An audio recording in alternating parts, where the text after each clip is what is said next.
The supply failure behind Operation Barbarossa, Part 1. The Grand Illusion. In the spring of 1941, Nazi Germany stood at the zenith of its continental dominance. The Wehrmacht had achieved what many military observers considered impossible: the rapid conquest of France, the subjugation of the Balkans, and the establishment of hegemonic control over most of continental Europe. From the Baltic shores in the north to the Mediterranean in the south, German military power reigned supreme. It was within this context of seemingly invincible triumph that Adolf Hitler and his military high command began to contemplate their next and most ambitious objective: the invasion of the Soviet Union. The decision to invade the USSR was not made lightly, nor was it made purely on military grounds. Hitler harbored deep ideological convictions about the necessity of destroying Bolshevism and acquiring vast territories in Eastern Europe for German settlement and resource extraction. Yet what made this catastrophically ambitious plan seem feasible in the minds of German planners was a fundamentally flawed assessment of both Soviet military capacity and the nature of modern warfare over continental distances. The Wehrmacht had proven itself dominant in rapid, mechanized campaigns of relatively short duration.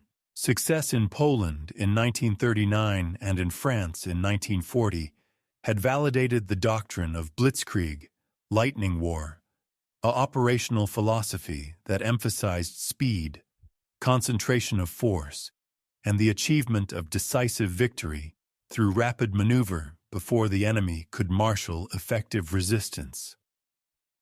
It was precisely this recent historical experience that blinded German military planners to the unique challenges that lay ahead. In their previous campaigns, distances had been manageable.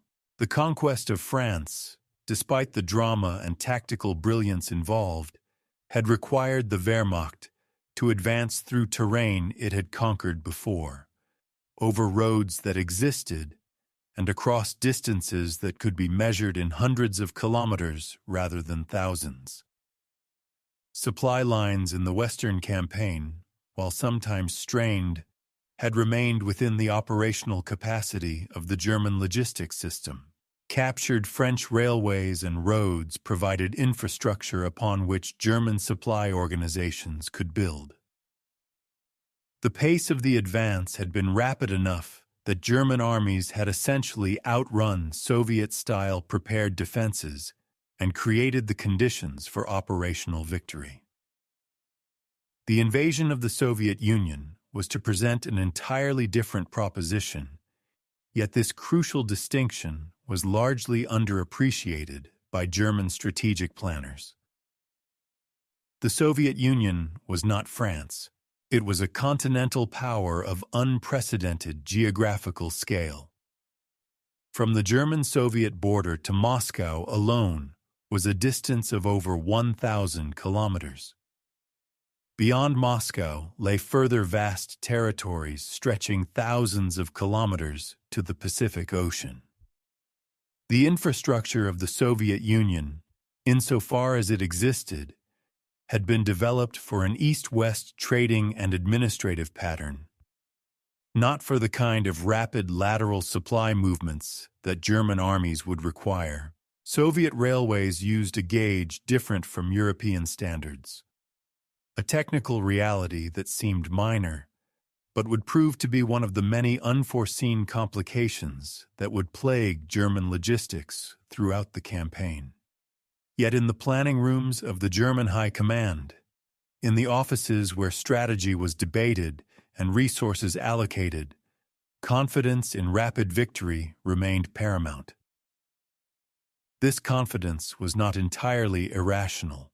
German military intelligence, imperfect as all intelligence gathering is, suggested that Soviet military forces had been severely weakened by Stalin's purges of the late 1930s. German observers noted that Soviet tank designs while numerically impressive, appeared technically inferior to German vehicles. Soviet military doctrine seemed outdated. There was a general consensus among German officers that the Red Army, while large, lacked the training, cohesion, and leadership to withstand a determined German offensive. Contempt for Soviet military capabilities, reinforced by ideological racism and cultural prejudice, permeated German military circles. It was within this context of overconfidence that the temporal dimension of the campaign became fixed in German planning. The operation had to be completed before winter. This was not merely a preference, but, in the minds of German planners, an absolute necessity. German armies were equipped and trained for temperate European operations. Extended winter warfare in the Russian climate was deemed impossible. Therefore, the strategic objective was not merely to defeat the Soviet Union in some abstract sense, but to break Soviet military power and force a political collapse before the arrival of winter, a window that compressed all German strategic ambitions into a period of roughly 5 to 7 months. This self-imposed temporal constraint was the crucial flaw that undermined the entire operation. German planners essentially wagered everything on the proposition that the Soviet Union could be defeated in a single, sustained offensive campaign lasting a single season.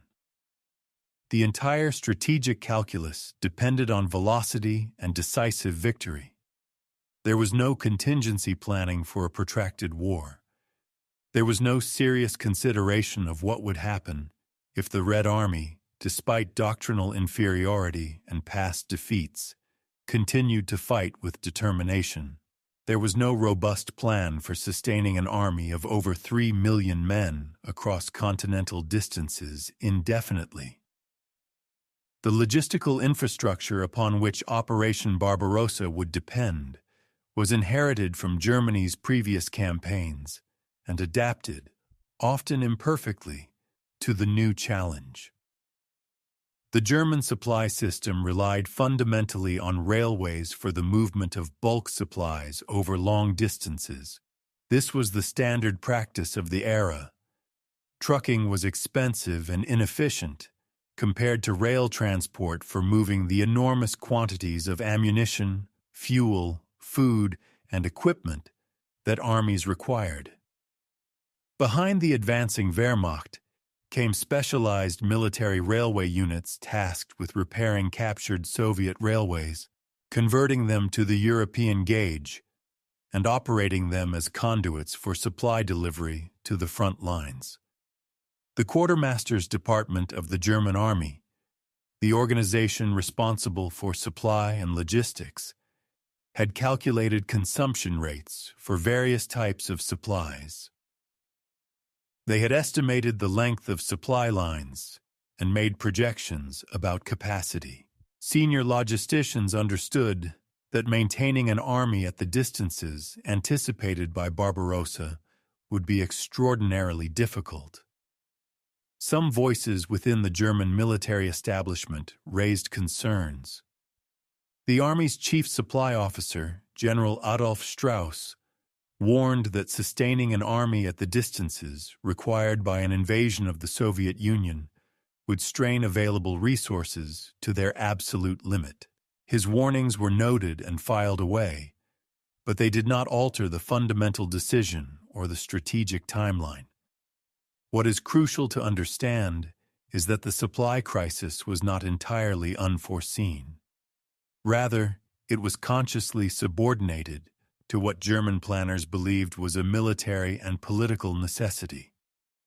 The assumption was that victory would come swiftly enough that the supply situation would resolve itself. Once the Soviet Union capitulated, once the massive distances were held by German occupation forces rather than being traversed by supply convoys, once conquered Soviet territory could be exploited for resources and provisions, the supply problem would become manageable. This reasoning contained a fatal logical flaw. It assumed that the problem which made logistics difficult, the vast distances and the resistance of the enemy, would be solved by the very operation that was being constrained by those problems. It was circular reasoning, a form of strategic wishful thinking in which the hope for rapid victory was elevated to the status of a strategic assumption upon which the entire campaign was built. The German military apparatus that assembled in the spring of 1941 for the invasion of the Soviet Union was formidable in combat capability, but fragile in its logistical foundations. The Wehrmacht had never attempted an operation of such geographic scale. The supply system had never been tested under such conditions. The assumptions upon which the entire enterprise rested had never been validated. Yet the operation went forward, not because the supply problem had been solved, but because the strategic moment seemed right. The political will was firm, and the recent memory of victory had bred an almost irrational confidence in German military superiority. In the planning documents and strategy sessions of the German High Command, the supply question was addressed with a kind of determined optimism. Routes were mapped, quantities calculated, and timelines projected.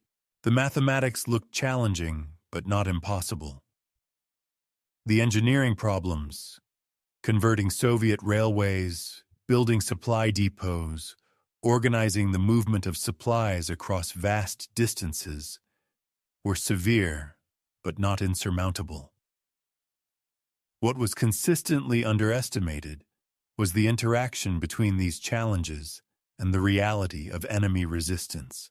German planners had calculated that the supply system could support an army advancing if that army faced minimal opposition and could acquire captured supplies from the territory it conquered.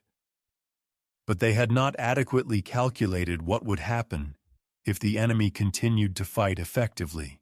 If the territory captured provided fewer supplies than anticipated, and if the advance was slowed not by enemy military action alone, but by the growing contradiction between the demands of maintaining supply lines and the imperative to continue advancing. This was the grand illusion that drove Operation Barbarossa forward in the spring of 1941.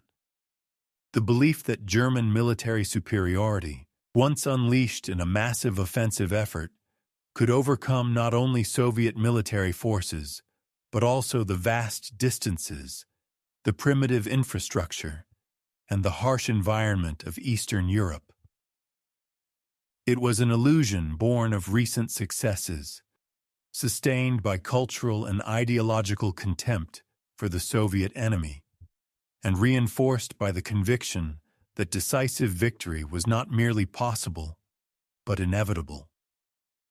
Yet beneath this confident exterior, the seeds of catastrophe had already been planted. The supply failure that would ultimately undermine and defeat Operation Barbarossa was not an accidental outcome of poor planning, but rather an intrinsic consequence of attempting an operation that exceeded the material and logistical capacity of the German state to support. Part 2. The breakdown of the machine operation. Barbarossa commenced on June 22, 1941, with the most massive military invasion in human history.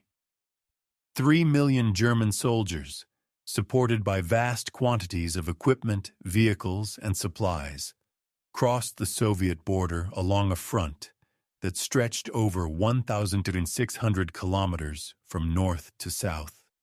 The initial phase of the campaign proceeded with the methodical success that German military organization and training could provide. Soviet forces in the frontier regions, caught partially by surprise and disorganized, were crushed in a series of encirclement operations. German armies advanced rapidly, capturing hundreds of thousands of prisoners and vast quantities of war material. The Wehrmacht seemed, to all outward appearances, to be executing the blitzkrieg formula that had worked so devastatingly in the West. Yet even as German forces achieved tactical and operational success, the supply system upon which the entire campaign depended began to strain under pressures that planners had incompletely anticipated. The German logistics apparatus was, by the standards of the time, sophisticated and well organized. The Wehrmacht had developed specialized supply units, methodical procedures for moving supplies forward, and systematic methods for calculating consumption and managing resources. The organizational structure existed to move supplies across even daunting distances. What the organization could not overcome, however, were the physical realities of the terrain and the material limitations of the equipment upon which it depended. The backbone of German supply operations was the railway network. For moving bulk supplies, ammunition, fuel, food, spare parts, and the 1,000 other items that an army of millions required, railways were far superior to road transport. A single railway could move in one day what would require dozens of truck convoys. The Germans understood this principle thoroughly, and they had organized specialized railway units whose task was to advance behind the combat forces, repair captured Soviet railways, convert them from the Russian gauge of 1,424 millimeters to the European standard gauge of 1,435 millimeters, and establish them as functioning supply conduits for German forces.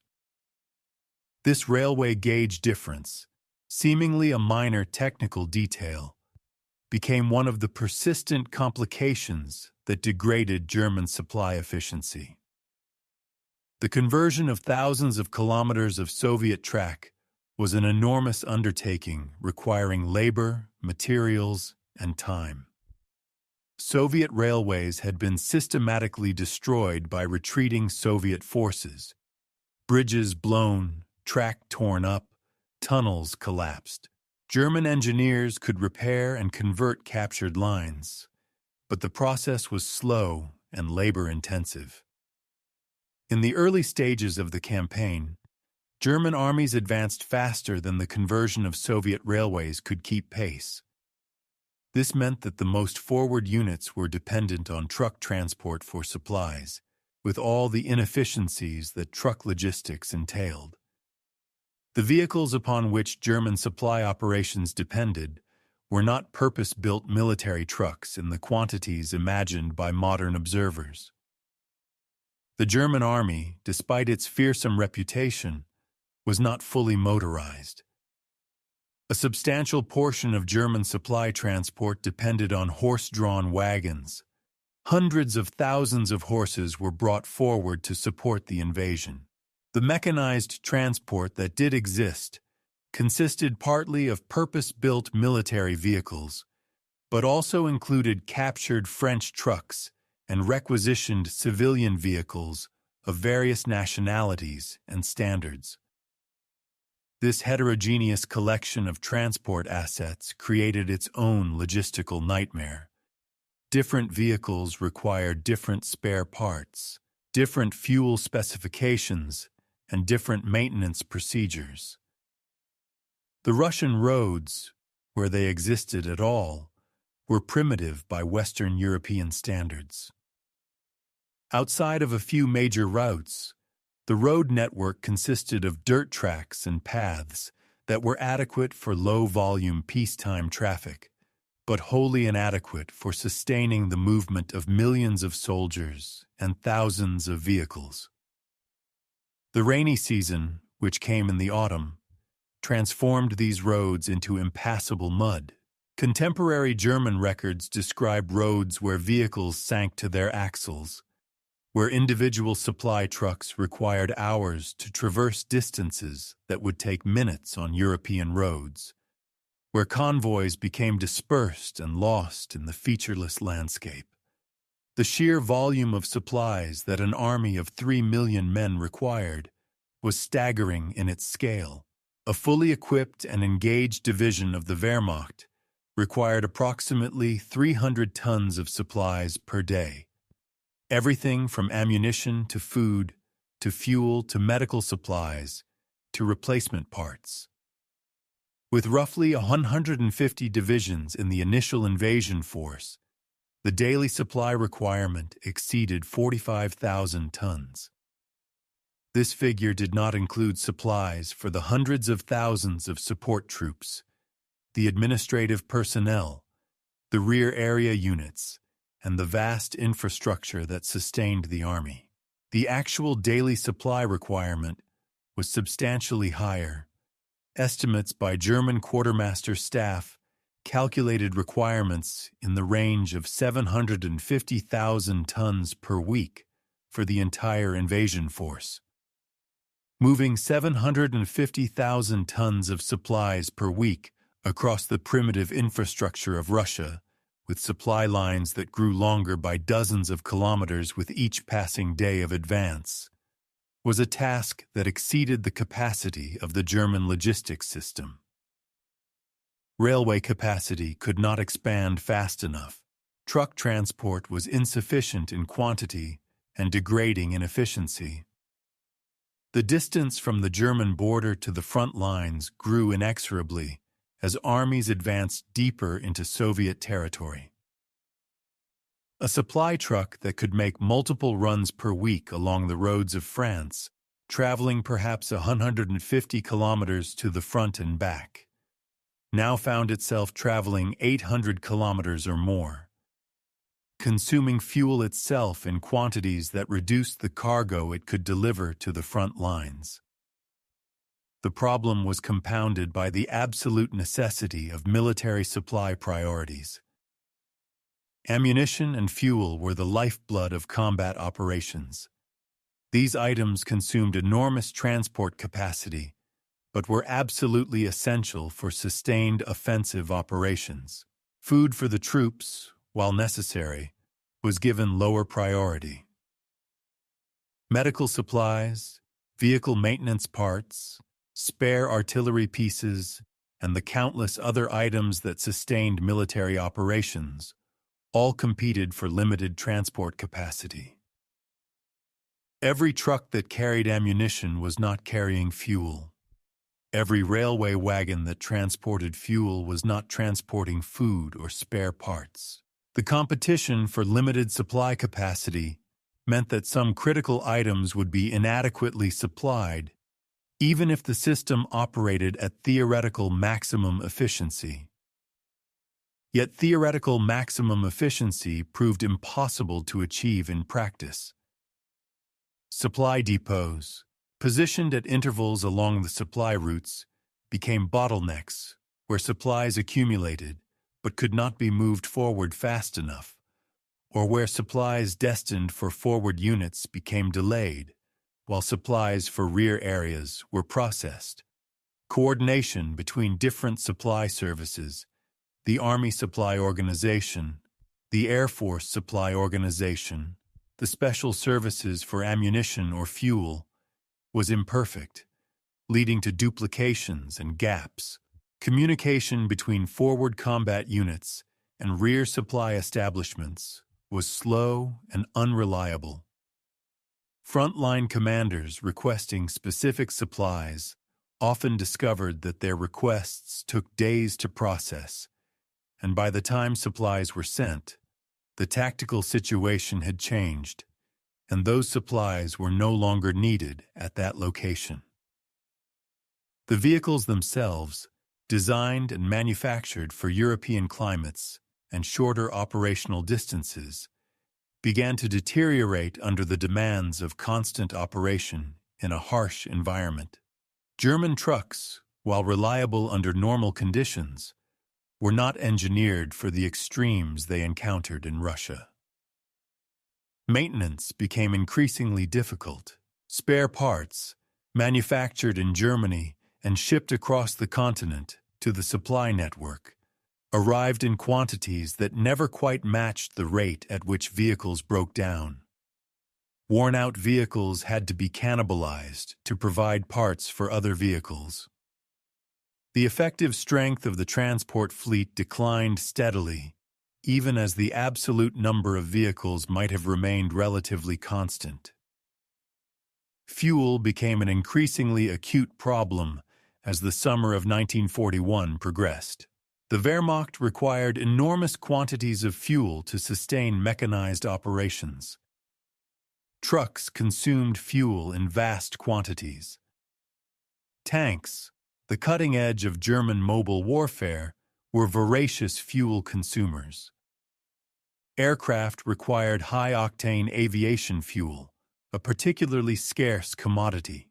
The main source of fuel for German military operations was Romanian oil from the Ploiești fields, supplemented by limited synthetic fuel production in Germany itself and small quantities of captured Soviet supplies.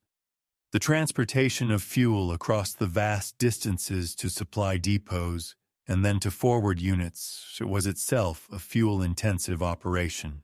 Fuel had to be moved to the front, and vehicles consuming that fuel reduced the net quantity of fuel that reached combat units.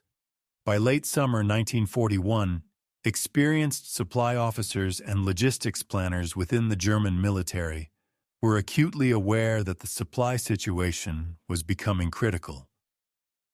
The distances involved had exceeded the design parameters of the logistics system.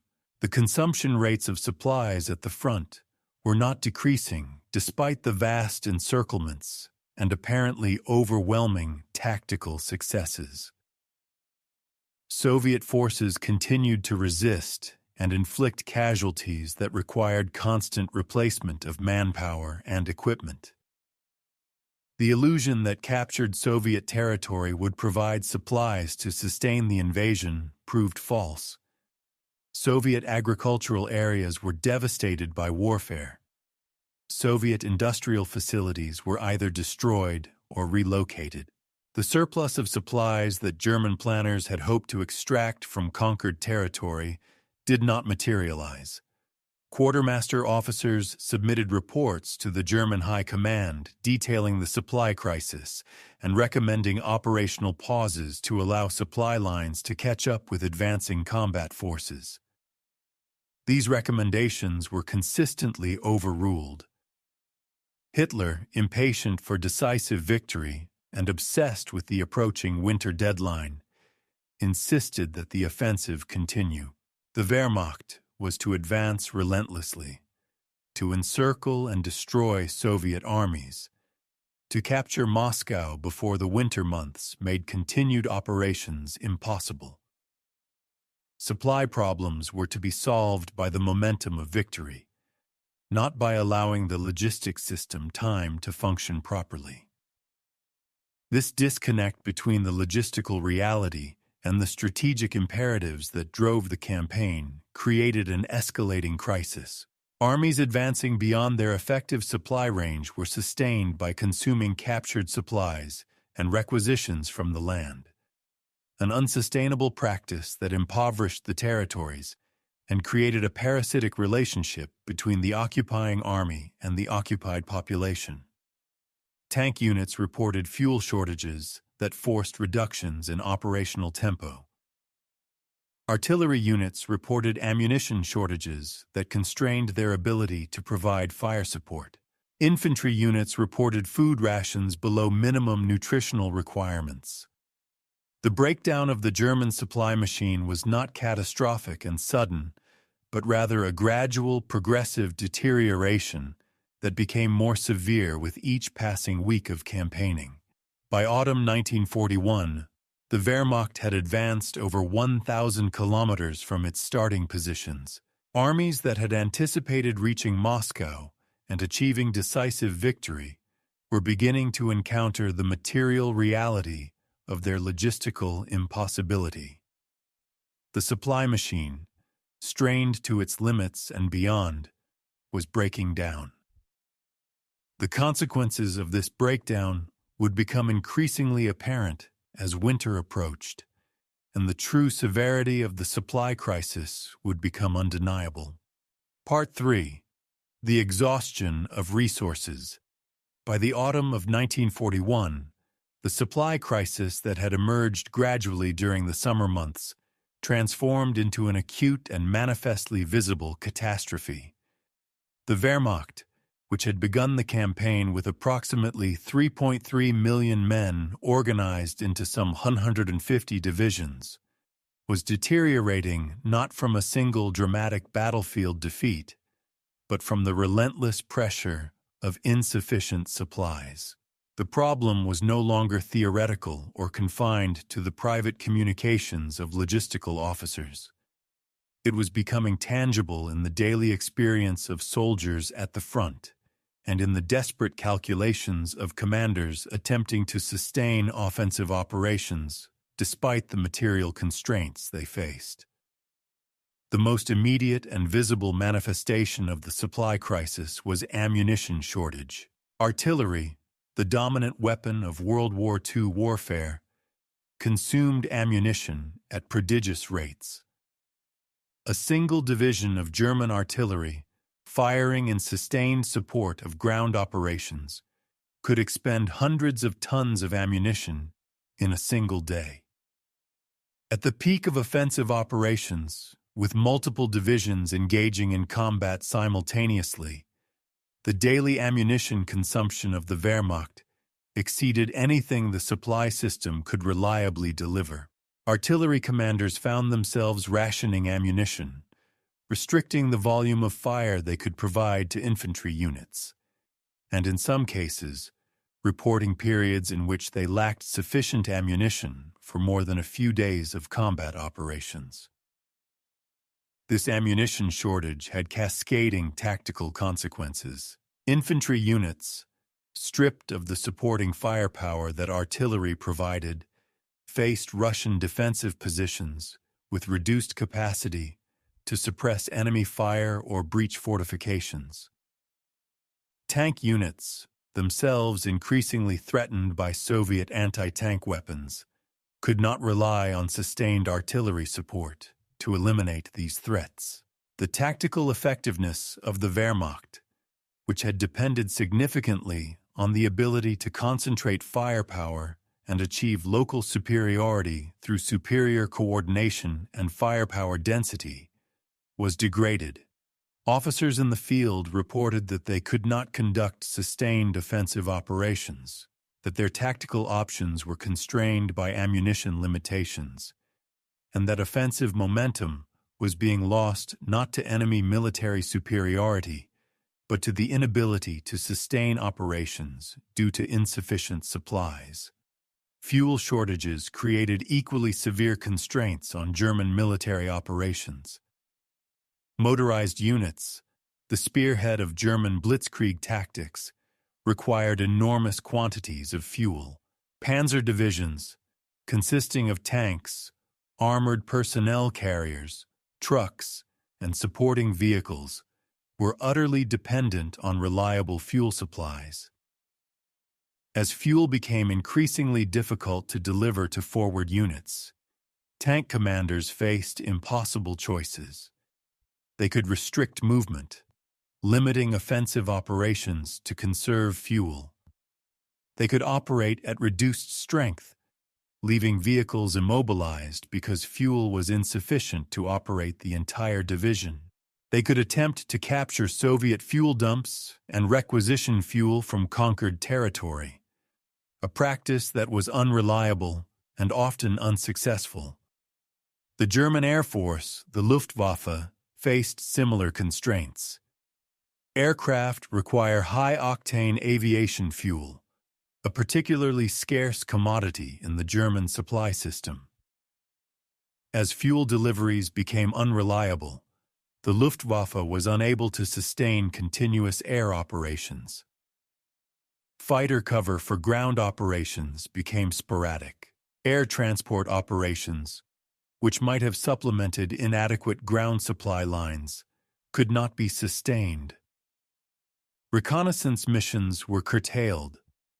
The Luftwaffe, which had dominated the skies over France and other conquered territories, found itself increasingly unable to support ground operations due to fuel constraints. By autumn 1941, German air superiority in the Eastern Front was being progressively lost, not primarily because Soviet aircraft were superior, but because German aircraft were grounded due to insufficient fuel. Food supply became another critical dimension of the supply crisis. The German military attempted to sustain itself partly through requisitions from captured territory. The expectation had been that the Soviet Union, despite wartime destruction, would provide sufficient agricultural surplus to feed the German occupation forces and supply armies. This expectation proved tragically wrong. Soviet agriculture had been devastated by the warfare. Retreating Soviet forces had destroyed or evacuated food stocks. Soviet collective farms, the basic agricultural unit, produced insufficient surplus in occupied territory to feed millions of German soldiers. German supply services attempted to requisition food from Soviet civilians, but the available quantities were inadequate. The Wehrmacht was reduced to rationing. Standard daily rations were reduced from established peacetime levels. Meat rations were cut. Vegetable and grain rations were diminished. By autumn 1941, German soldiers in forward positions were receiving rations that were below the caloric requirements for men engaged in heavy combat. The effects of chronic malnutrition began to accumulate. Soldiers became weaker, less able to endure physical exertion, more susceptible to disease. Medical officers reported increasing numbers of cases of nutritional deficiency diseases. Soldiers became obsessed with food, spending off-duty time attempting to forage from the surrounding territory or trade with local populations for additional sustenance. The psychological impact of constant hunger on fighting morale was substantial, though difficult to quantify in official reports.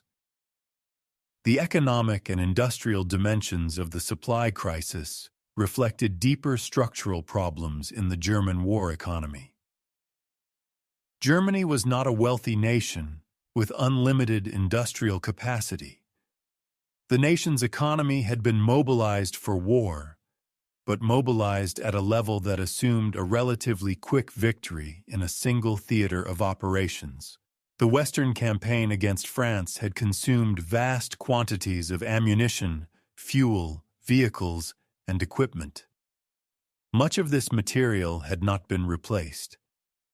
The German aircraft industry, for instance, was producing aircraft at rates that barely exceeded the losses being sustained in combat operations.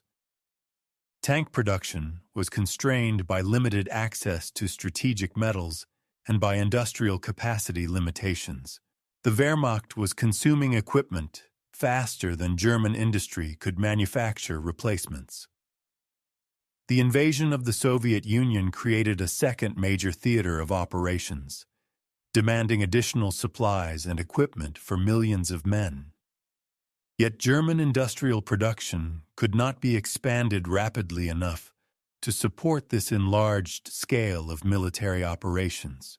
Germany was attempting to fight a two-front war, sustaining operations in the Soviet Union while maintaining occupation forces throughout Europe and preparing defenses against possible British operations. The material and industrial base of the German state, vast though it was by European standards, was simply inadequate for this global scale of military commitment. Soviet-captured equipment provided some relief to this crisis, at least in the short term. The Wehrmacht captured enormous quantities of Soviet weapons, vehicles, and ammunition during the encirclement operations of 1941. Soviet tanks were incorporated into German units. Soviet trucks supplemented German transport. Soviet ammunition, though in different calibers and requiring specialized handling, was captured in vast quantities. German supply organizations made heroic efforts to organize these captured supplies into usable inventories. Yet this source of supply was inherently unsustainable. As German armies advanced deeper into Soviet territory and the pace of encirclement slowed, the rate at which captured supplies were obtained diminished. By late summer 1941, captured supplies, while still important, could no longer compensate for the shortfalls in supplies arriving from Germany. The supply crisis was exacerbated by the scale of casualties sustained by the Wehrmacht. German offensive operations, even when tactically successful, inflicted and sustained enormous casualties. Encirclement operations destroyed Soviet armies, but the process of destroying those armies resulted in massive German casualties as well. Tank crews were killed. Infantry soldiers were wounded or killed. Support personnel were lost. By the autumn of 1941, the Wehrmacht had sustained over 400,000 casualties, representing roughly 12% of its initial invasion force. These casualties created demands for replacement troops, equipment, and supplies. The replacement system, however, was severely strained. Replacement troops had to be trained and transported from Germany across the vast distances to reach forward units. Equipment losses, destroyed tanks, damaged trucks, worn-out weapons, had to be replaced by manufacturing new equipment in Germany and shipping it to the front. This process was slow, and the quantities supplied were never sufficient to replace losses at the rate they were being sustained. Combat divisions, which should have maintained authorized strength of approximately 17,000 men, often found themselves with actual strengths of 12,000 to 15,000 men. Equipment shortages meant that divisions lacked their full complement of supporting weapons and vehicles. The cumulative effect of inadequate replacements was that the fighting strength of the Wehrmacht, measured not in paper organization, but in actual combat capability, was declining despite the absence of catastrophic military defeats. Disease and illness became increasingly prevalent as the supply crisis deepened and combat soldiers endured malnutrition, exhaustion, and exposure to harsh environmental conditions.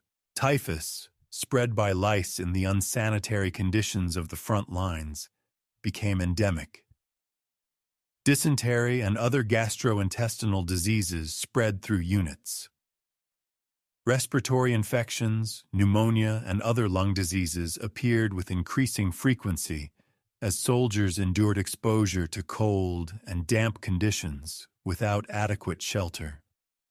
Medical services, already overwhelmed by the volume of combat casualties, were forced to divert resources to treating disease.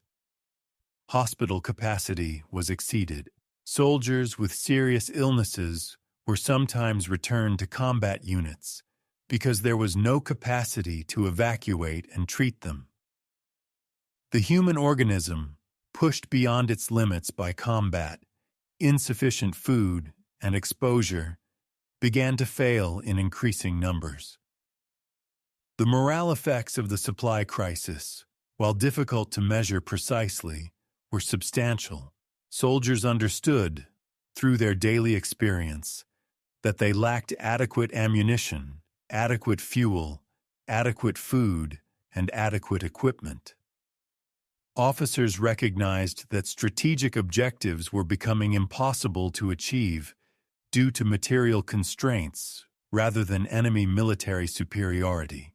There was a growing awareness that the campaign was not proceeding according to plan, that the promised swift victory was not materializing, and that the onset of winter would bring new and potentially catastrophic challenges. Letters from soldiers to families in Germany, when they could be written and sent, conveyed increasingly pessimistic assessments of the situation. By November 1941, as German armies approached Moscow and contemplated whether they possessed sufficient strength to launch an assault on the Soviet capital, the supply crisis had become the defining constraint on military operations. The Wehrmacht was still formidable in combat capability, still possessed of significant offensive power, and still inflicting severe casualties on Soviet forces. Yet the organization was operating at the edge of material collapse. Supplies were inadequate for sustained operations. Equipment was wearing out faster than it could be replaced. Soldiers were becoming weaker from malnutrition and disease. The industrial base supporting the army was strained to its limits. The logistical system was functioning at maximum capacity, but could not satisfy the demands placed upon it. The grand illusion of swift victory, which had sustained the entire enterprise, was giving way to the stark reality that the Wehrmacht was exhausted, not from military defeat, but from the inexorable demands of sustaining warfare across continental distances with insufficient material resources. Part 4. The Triumph of Distance and Winter. In October 1941, German armies stood at the threshold of what many German commanders believed would be the final, decisive phase of Operation Barbarossa. Panzer units had advanced to within striking distance of Moscow. The Soviet capital, symbol of Bolshevism and the ultimate prize of German strategy, seemed within grasp. German planners, despite mounting evidence of supply difficulties and logistical strain, harbored hopes that one final massive offensive effort could capture Moscow and force the Soviet Union to capitulate before winter made further operations impossible.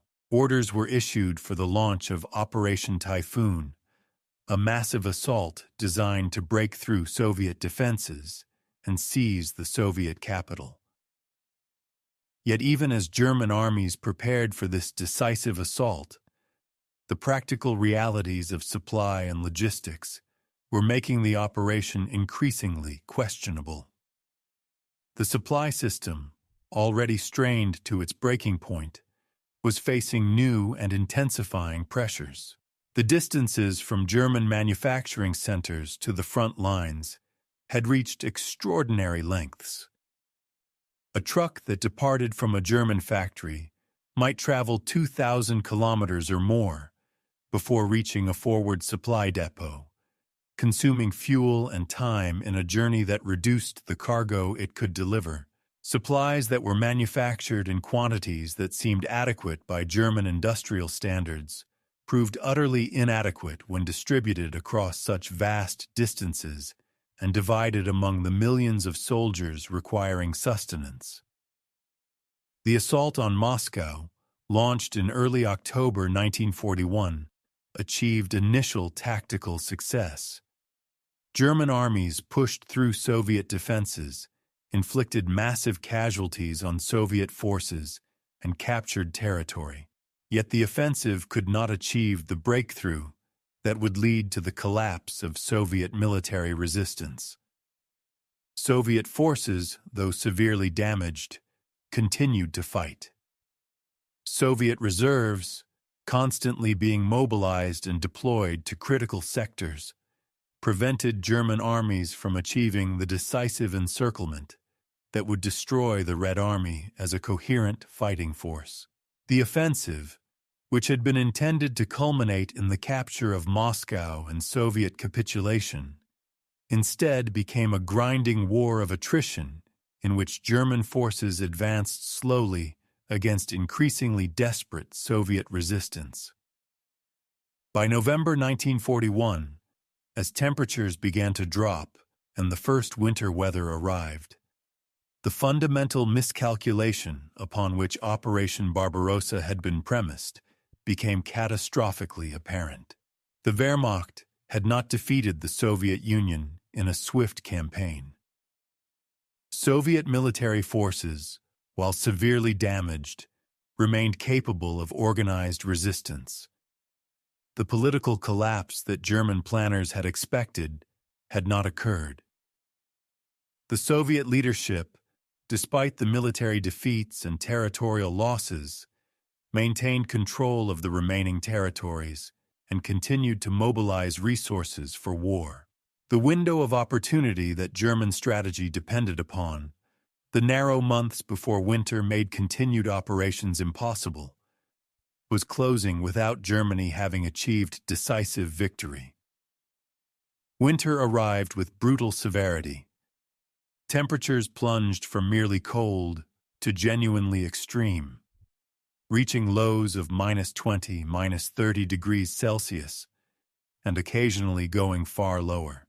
The meteorological conditions that German planners had dreaded but thought they could avoid by achieving swift victory now descended upon an army that was wholly unprepared for sustained operations in such conditions. German soldiers, equipped with uniforms designed for temperate European climates, lacked adequate winter clothing. Greatcoats provided some protection, but were not sufficient for the extreme cold. Troops suffered from exposure and frostbite at epidemic rates. The supply system, which had been barely functional during the autumn months, largely collapsed under the weight of winter conditions.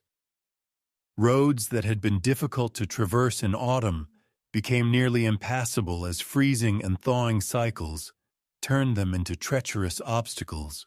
Supply trucks, designed and manufactured for temperate operations, became unreliable as engines froze.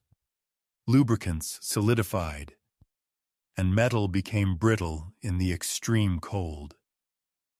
Vehicles that had been functional in autumn could not be started in winter.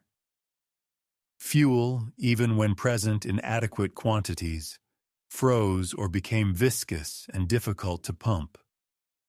Storage depots, lacking adequate shelter and heating, lost supplies to weather damage. Food froze solid and had to be thawed before consumption. Ammunition, stored in inadequate facilities, became damaged by the freeze-thaw cycle. The logistical crisis of winter was fundamentally different from the supply problems of summer and autumn. Those earlier crises had been primarily quantitative. There were simply insufficient supplies being moved forward to meet requirements. Winter created qualitative problems as well. It was not merely that there were too few supplies. It was that the physical means of moving and utilizing those supplies was breaking down. Fuel depots were covered in snow and ice, making access difficult. Railway lines froze and had to be constantly cleared. Supply trucks became immobilized. Horse-drawn wagons, which still carried a significant portion of German supplies, became unable to move through deep snow. The supply system did not collapse all at once, but rather experienced progressive degradation as winter advanced. The human cost of the winter supply crisis was catastrophic. Soldiers without adequate winter clothing suffered frostbite and exposure injuries at rates that overwhelmed medical services. Hypothermia became a significant cause of casualty. Soldiers' hands and feet froze. Ears froze and fell off. Eyes froze and men lost vision. The suffering was not merely physical pain, but a form of agony that destroyed morale and fighting capability. Medical services, unable to treat the vast numbers of cold weather injuries, were forced to evacuate severely affected soldiers. In some units, cold casualties exceeded combat casualties. Malnutrition became acute during winter because cold bodies require additional caloric intake to maintain body temperature. Soldiers needed more food in winter than in summer, yet supplies of food were less adequate. Men already weakened by insufficient food in autumn now faced even more severe nutritional stress. The combination of cold, hunger, and disease created conditions in which the human organism simply began to fail. Soldiers became incapable of enduring the physical demands of military operations.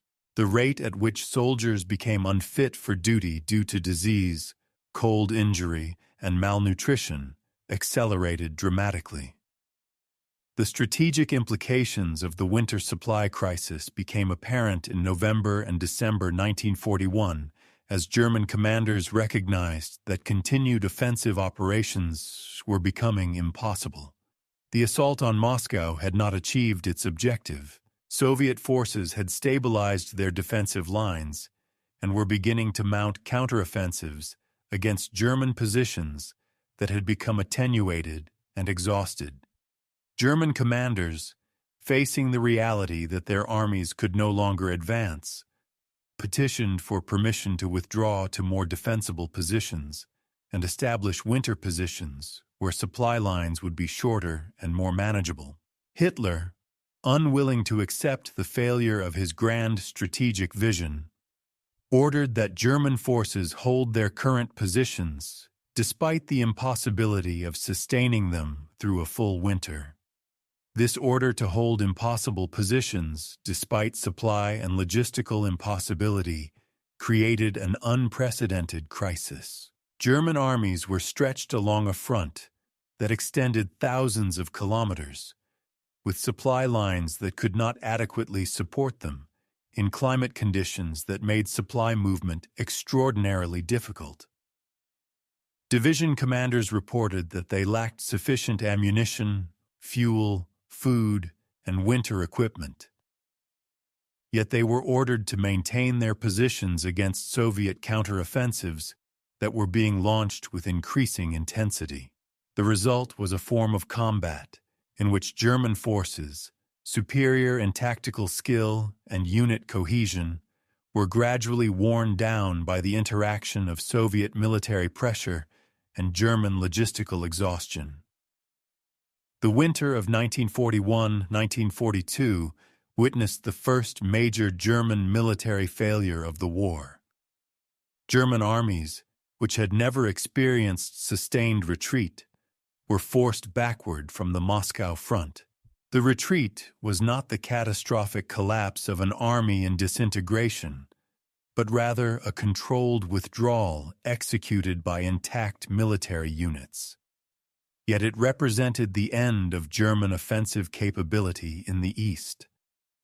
The Wehrmacht would conduct further offensive operations in subsequent years, but never again would German forces possess the strategic momentum and material strength that had characterized the opening months of Barbarossa. The supply failure that had been gradual and progressive throughout 1941 became starkly apparent in the failure to achieve victory in the winter of 1941-1942. The Wehrmacht had been defeated not by Soviet military superiority, though Soviet forces fought with determination and increasing effectiveness. German armies had been defeated by the mathematics of logistics, by distances that could not be traversed by available transport, by supplies that could not be moved quickly enough, by fuel that could not reach forward units in sufficient quantities, by food that was inadequate to sustain soldiers in extreme conditions, by equipment that could not function reliably in extreme cold. The long-term strategic consequences of the supply failure in 1941 were catastrophic for Nazi Germany. The Wehrmacht would continue to fight in the East for nearly 4 more years, but it would never again possess the initiative. Germany would transition from a state of offensive capability to one of strategic defense. Resources would be devoted to reinforcing the Eastern Front, resources that could have been used to defend against invasion in the West or to develop new weapons technologies. The Soviet Union, despite the catastrophic losses of 1941, would mobilize its vast manpower and industrial capacity for total war, eventually overwhelming German forces through the sheer weight of material and numbers. The root cause of this strategic reversal was not the tactical skill of Soviet commanders or the courage of Soviet soldiers, though both were significant factors. The root cause was the supply failure. The simple fact that Germany could not move supplies over such distances in adequate quantities and frequencies. The supply lines were too long. The consumption rates were too high. The production capacity of German industry was too limited. No amount of tactical brilliance or operational skill could overcome these material constraints. When winter ended in 1942 and the ground became passable again, German military planners understood that they faced a new and terrible reality. Germany was not going to win a quick victory in the Soviet Union. The war would be prolonged. Germany would have to sustain military operations across vast distances with a limited industrial base. The grand illusion that had sustained Operation Barbarossa in its early months, the belief that swift, decisive victory was possible, had been shattered. In its place was the grim realization that Germany was engaged in a war of attrition that it could not win, a war in which Germany's limited resources would eventually be exhausted in the attempt to conquer an enemy with vast territory, enormous manpower reserves, and growing industrial capacity. The supply failure behind Operation Barbarossa revealed a fundamental truth about modern warfare. Military victory depends not only on the courage of soldiers, the skill of commanders, and the quality of equipment, but also on the ability to sustain those soldiers and provide them with the supplies necessary for sustained combat operations. The Wehrmacht, despite being one of the most formidable military organizations of the 20th century, could not overcome the fundamental constraint of geography and logistics. Distance, in the end, proved to be a more implacable enemy than any Soviet general or army. The supply failure that began as a minor logistical problem in summer 1941 had, by winter 1941-1942, become the strategic factor that determined the course of the war in the East.